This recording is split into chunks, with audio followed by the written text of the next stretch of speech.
Well, it's about three main things. First thing is communication. Second thing is about application. And the third thing is the internet. You see, the phone has always been a communications device, but people today are communicating in lots of different ways. Communications, email, instant messaging, sharing pictures and laugh out loud, and social networking, even checking in is a type of communication. And rather than doing all of that in individual applications, we build those core capabilities into the phone. It is the easiest and simplest way to communicate across a variety of different services and to go from phone to phone, phone to PC, or phone to Xbox. The second area is applications. The problem with applications is they all run in silos. So with Mango, we let applications break out of their box. It means that information from the application is available throughout the phone, and also the application participates in the total experience. And then finally, with the internet. Now, the challenge here has always been to provide a desktop-type experience on the phone. And we deliver that by including things like Internet Explorer 9 in with Mango. But we go one step further. And we say, imagine if you could take the power of the internet and deliver that beyond the browser in a way that enables you to scrape the web so that you can quickly find answers and get things done, find information to be more productive. And this is what Mango is all about. You want to see a demo? Oh, come on. You want to see a demo?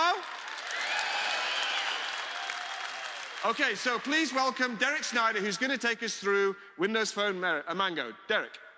Thanks, Andy. Well, good morning. Good morning? All right, it's better.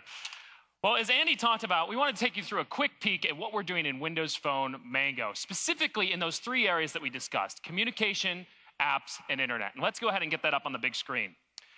Just like Windows Phone 7, you'll notice that my phone, we up on the screen yet? Great. Just like in Windows Phone 7, you'll notice that my phone actually has a bunch of these live tiles. And so the live tiles light up with all sorts of information that is brought forward to me so that I don't have to go hunting for that. I have the weather app, for instance, here that's showing, instead of 73 degrees in Cupertino, the actual weather here in Los Angeles. I've got the Foursquare app that gives me my latest merits and points, which becomes a very compulsive thing for me. And I even have this application that shows me the latest soccer scores, although it's kind of weird that it's called My Football. I don't really understand that. Yes, yes. One of the things you'll notice here, though, is that we've taken a very people-centric approach to the Windows Phone software. And so first and foremost, we go into the People Hub to see everything that's going on with the people that you're connected to. And the interesting thing is we connect with all of the places that you know people across your work exchange server, Hotmail, Gmail, even Facebook, Twitter, and LinkedIn, all together in one place. And we allow you to mirror your real-life relationships on the phone.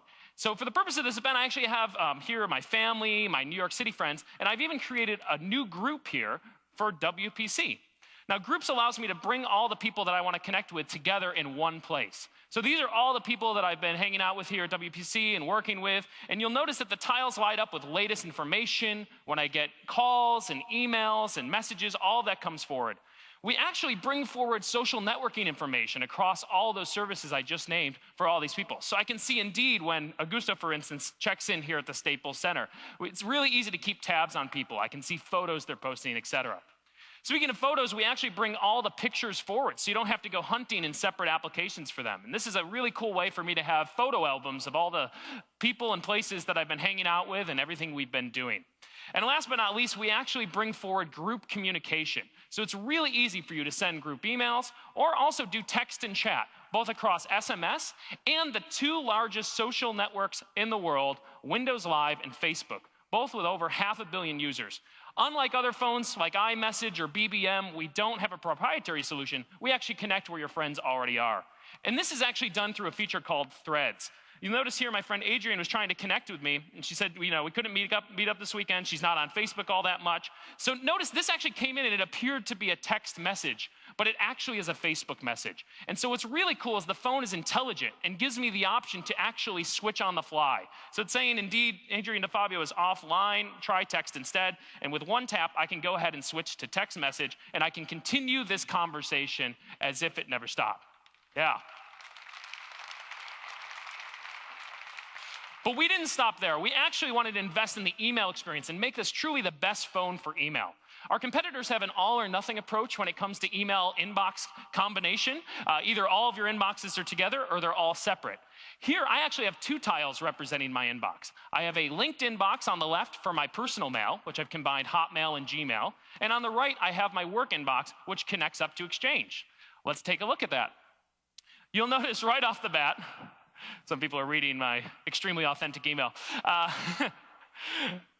We bring together all of the mail accounts right into one spot, and so I have my Exchange mail here. But we actually enable a lot of the features people have come to expect on desktop Outlook, because after all, this is Outlook mobile. For instance, with Occam, I have Conversation View built right in. Yeah. People excited about Conversation View. But unlike other phones, we actually keep track of what I've said. So it's very easy for me to see my responses and forward off the original start of a thread. Maybe I had some attachments that I want to forward along. So that's extremely easy. We also support information rights management. So then you open up that critical email, you actually can read it. And you have the ability, of course, to reply to that. And I don't have to do any extra work on my behalf. It happens automatically. And the last thing we actually do is connect things that should be connected, like email and calendar.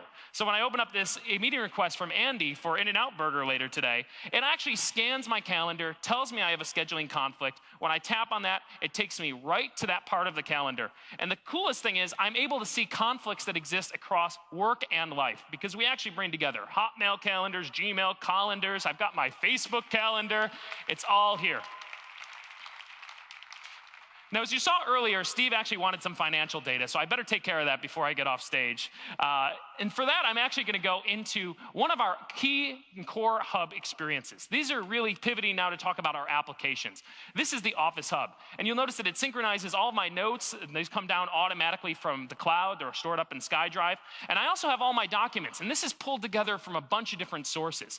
It syncs out of the box with Office 365, with SharePoint, or with Windows Live SkyDrive. So it's really easy if I'm a business professional, if I'm a consumer, to get documents and go beyond just editing and actually start collaborating. Now I'm going to go ahead and open up this financial data. You'll see that the fidelity is just fantastic, because after all, this is Office on the phone. And I can do things for the Excel nerds that you'd expect, like select a bunch of cells and get things like auto sums. So I can verify that data before I go ahead and send that off to Steve.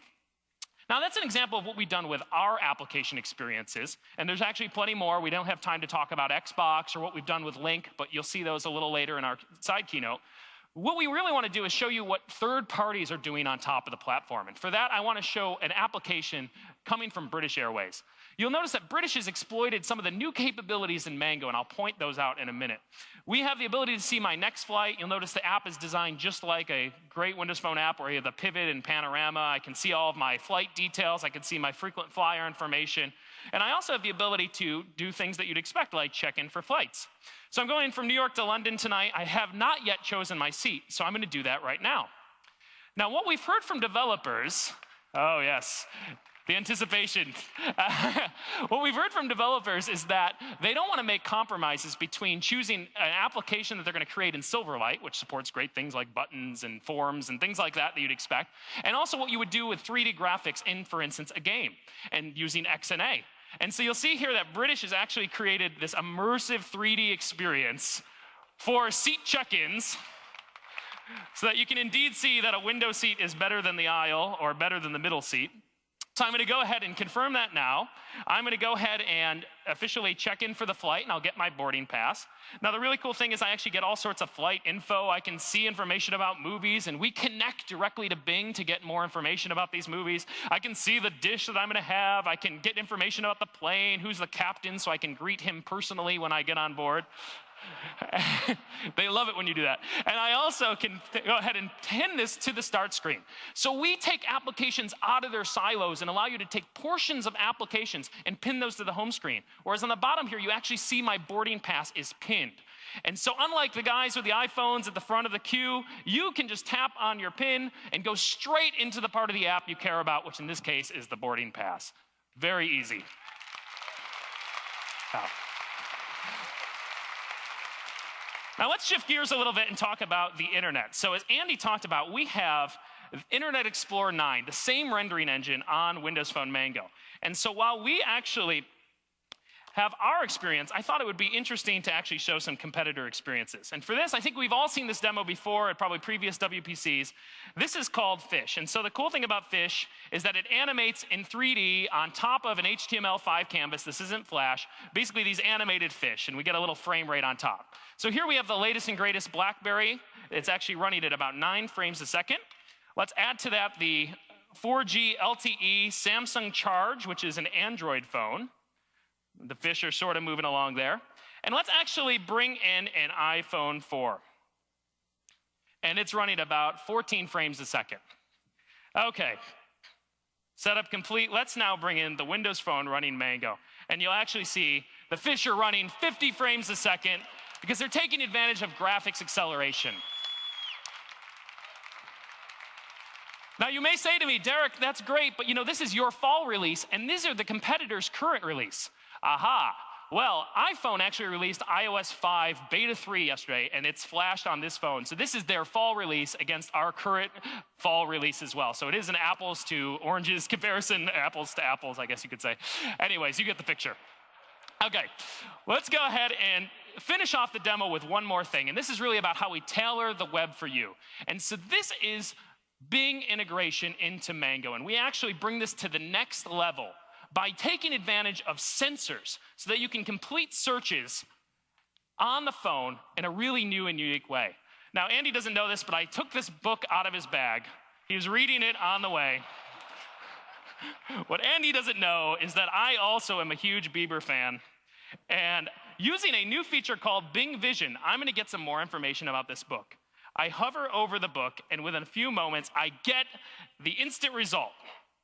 I can open up this quick card that gives me information about this book. I can read the reviews, which I think right now are mostly 7-year-old girls. Andy should submit his. I can see price comparisons. So what you'll see here is we're actually scraping the web and bringing together all this information into one place. But most significantly, unlike any other phone, we actually connect to applications. It turns out that there's a bunch of applications that are really good at doing things with books, either purchasing them or getting information about them. And so using a feature called App Connect, we scan the phone's apps and we connect them automatically so that the consumer doesn't have to type in the book name, find a separate app. This is connecting straight to Kindle, and within a few seconds, I'll go from literally taking a photo of this book to downloading it wirelessly to my phone and reading it. Yeah. So that's just a peek at what we've done in Mango. I hope that you come to our session at 12 o'clock at the JW Marriott in the Diamond Ballroom to get about 25 minutes of demo, and we'll go much, much deeper. Thanks very much. Great, thank you.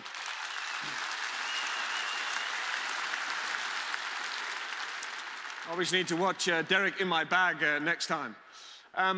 Of course, having the software and the technology are key building blocks, but to accelerate this ecosystem, we need to work with partners.